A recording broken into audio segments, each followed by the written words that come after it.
Bismillahirrahmanirrahim.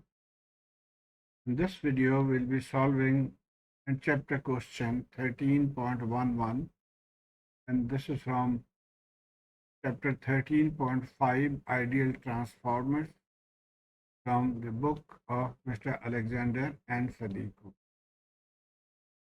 So what we have to do is, this question says use mesh analysis to find Ix. This is the current Ix we have to find, and the source current here Is is given, and the other source voltage is also given here.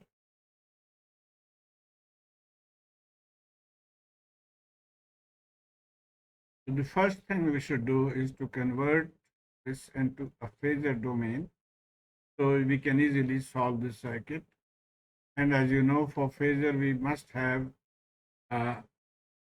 the cosine omega t terms removed, and we'll just write the magnitude 4 and angle. In this case the angle is 0, so we'll write it like this. Similarly, for the voltage we'll write Vs, magnitude 110 and angle 30 degree. Also from here we can see that omega is 60 cos omega t. So omega is 600 radians per second. So we'll use this to convert the inductor and capacitor into phasor as well. This is the formula that we use, J omega L, 800 millihenry. So 600 J600 multiplied by 800 multiplied by 10 raised to the power minus 3. So this is the omega and this 800 and milli. So we'll get J480. Similarly, we'll calculate the values of the inductor. And the formula for capacitor is 1 over J omega C. So we'll plug in the values and we'll get this answer. So now our circuit in phasor domain will look like this, and put everything in phasor. Okay, now there's an easy way to simplify this. First of all, we can convert this with the source transformation from current parallel resistance into a voltage. So let's see, transforming the current source to a voltage source. And I'm sure you remember we have learned this, that if current multiplied by the parallel resistance will give us the equivalent to voltage, series resistance or reactance. So from here we can convert this, or back also. We'll use this technique. So this one will become 4 multiplied by 200, so 800, 0, and this 200 will come here. Remaining, everything remains as it is given. Okay, the next thing is that we take two currents. We call this current as I1 and this is as I2. And this is already given in the question Ix.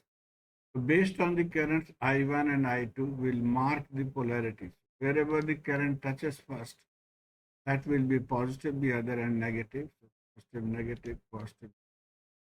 And same with this. But a further simplification can be done, that here you can see there are two different signs, positive here, negative here, positive here. So we will simplify it and we'll just use the direction given by Ix. So Ix is touching this point first, so we'll keep it positive, and this is negative. Now our circuit is complete and we can write the KVL equation. For this circuit, the point to remember is that there is a mutual inductance between the two. That means when the current passes through this inductor, its effect is on the other inductor also. This is called mutual coupling or coupling voltage. And similarly, when the current passes through this coil, this will induce a voltage in the other coil.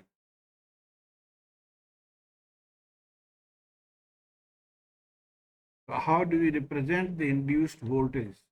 For that, there is a simple technique that for this voltage induced in this coil, we'll just draw a diamond shape here. And for the other also, we'll draw a diamond shape here. First, this one, we have drawn the diamond shape. Now we have to mark its polarity. Polarity mark is based on this simple logic that we have studied earlier. So let's mark the polarity of the induced voltage. And the logic is that dot entering dot positive. This is, I have made it for myself. That means when the current enters the dot of one coil, so current enters the dot of one coil, the dotted end of the other coil will be positive. Dotted end is the bottom end. So the bottom is here of this box. This will be positive. So let's mark it for positive and negative. This is done for the induced. Now, what is the value? Value is, this is the coupling inductance multiplied by I1 current. That will be J360 I1. So this part is complete. Now we'll move here.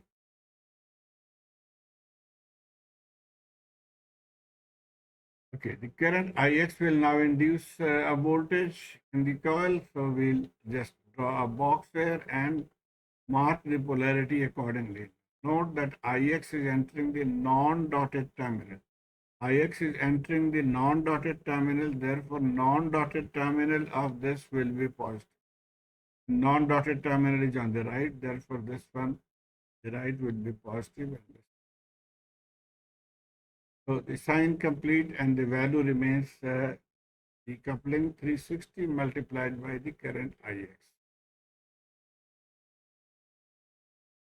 Okay, now we are ready to write the KVL equation. We start from the left mesh. From here, minus 800 and 200 I1, 480 I1, and minus, this is the minus sign first, minus 360 Ix plus 720 Ix, and this is minus, then minus 360 I1 is equal to 0. Now we know that Ix is actually I1 minus I2. This I1 down, Ix is going down.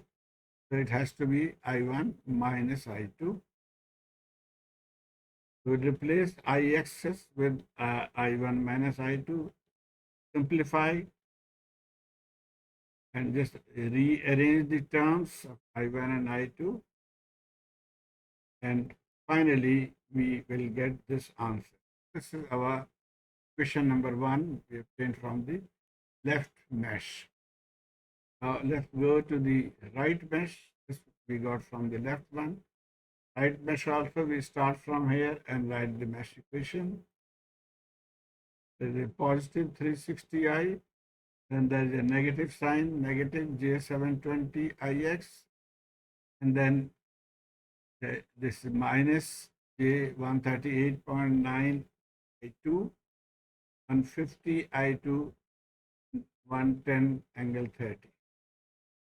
Simplifying this also, replacing Ix with I1 minus I2 and collecting the like terms. So this will be our second equation.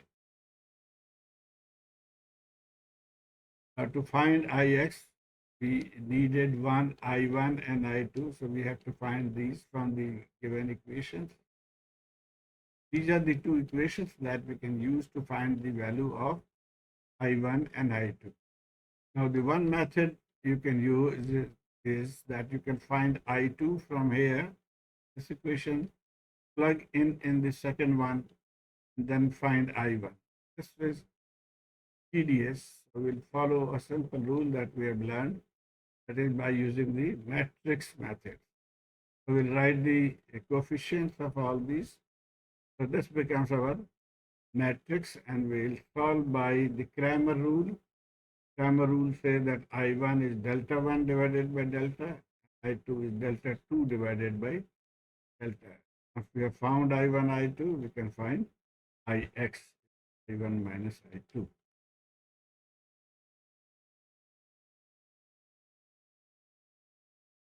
Now, one more point before we go solving using calculator. Keep in mind that when you use this value in the calculator, you will get an error because there is a minus sign and also there is an angle. We have to convert this into a positive sign here and with some angle. And the rule that will follow is that negative sign can be removed by adding 180 degree or subtracting 180 degree from the angle. So I'm subtracting 180 degree. So my angle will be 110, value 110 and angle minus 150 from here. So we'll replace this by 110 angle minus 1. And now we'll just cross multiply to find delta. Now you can see this multiplied by this minus these two terms. And now we'll use the calculator in complex mode. Let's bring the calculator.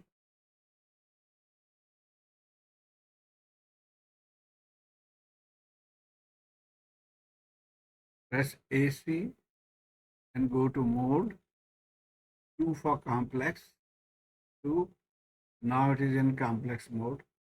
And now we enter all these values. Start bracket 200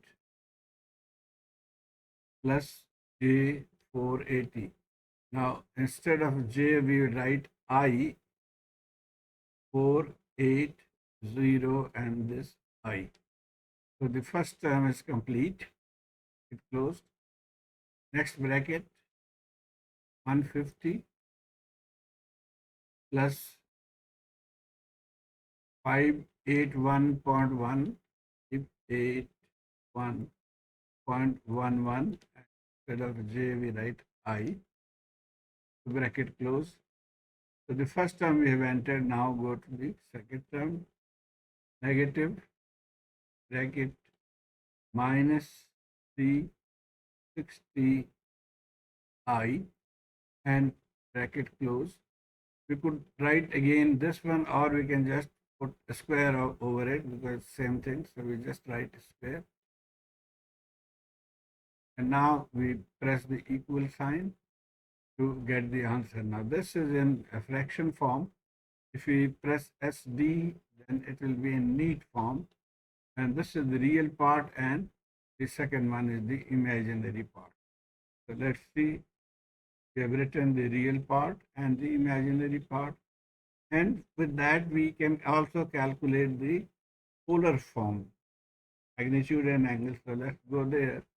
And if you shift and complex this two, press this, we get an option of r theta, number 3, 3 equal sign is 222862, 222862. And angle is 122.37. So this is how you can solve by using the calculator. Delta we have solved. Following exactly same technique, we will solve delta 1. Now for the only change for delta 1 is that we remove the first column with the output. So remove this and then cross multiply, and solving you will get this answer. And similarly, the third one, delta 2, we remove the second column by the output voltage. So this is done. And again, cross multiplying using the calculator. This should be the answer that you get. Okay. Now, there is a simple technique. Let me show you. If like that, you can use the calculator's store function to solve this. And this you can do in your rough side of the answer sheet to just verify whether you are doing it right or not. And what do we do is that we assign values to these values, assign letters A, B, C, D, A, B, C, D, E, F, X, Y, and M. So we have assigned A, then B, this is same, so B, C, this is D, and this is E. And first of all, we'll use the store function. This is store function, and store these values with the letters. So let's go to the calculator and clear. First we write 200 plus 480i. Then we press shift store and we write A. From here you can see this is A. So this arrow shows that it has been stored. Clear. Go to the next. B is minus 360. Minus 360i. Shift store B. B is stored. And C is 150 plus 581.1, 581.11i. Shift store C. This is stored. Now we come to B 800. Shift store B. And then finally 110 shift. This is angle minus 150 shift store. This is E. Okay. So all values are stored now.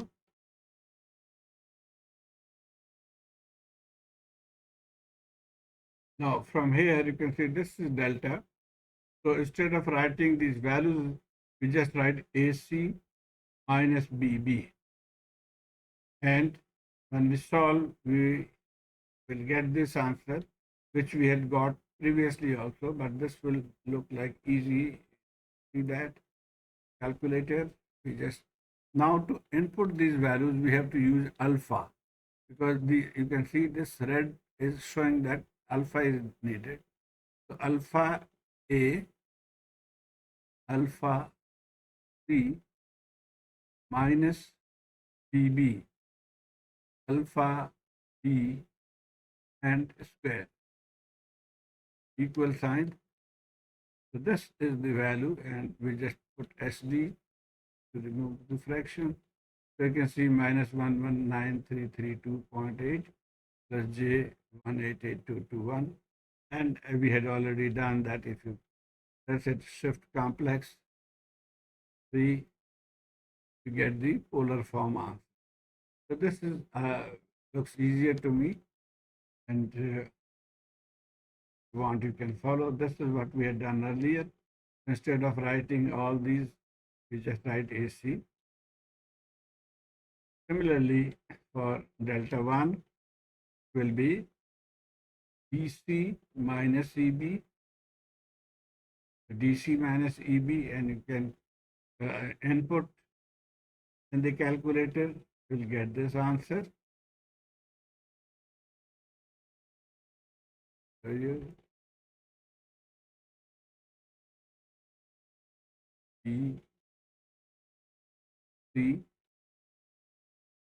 minus alpha E and alpha B. So this is the answer we're getting 1398343. So this technique looks easier to me. Anyway, this is what we had got earlier, very manual method. And similarly, now for delta 2 will be AE minus BD. So AE minus BD, so you'll get this answer. And this is what we had got earlier. So we have the three deltas. Now we'll use the formula. I1 is delta 1 over delta. Putting in the values, you get this answer. I2 is delta 2 over delta. Plugging in the value, we get the second answer. Ix is I1 minus I2. Subtracting these two, you get the answers. And this is the final value. So this is in phasor form. We have to go to the time domain. And this was the time domain form. So for Ix, we'll write this magnitude and cosine 600t and minus this angle. So it will be 101.07 cosine 60 minus 66 degree ampere. Now this answer does not match with the answer solution manual, and I think solution manual is wrong, but you have to check, and if you find that my answer is wrong, please let me know so I can correct it. Thanks.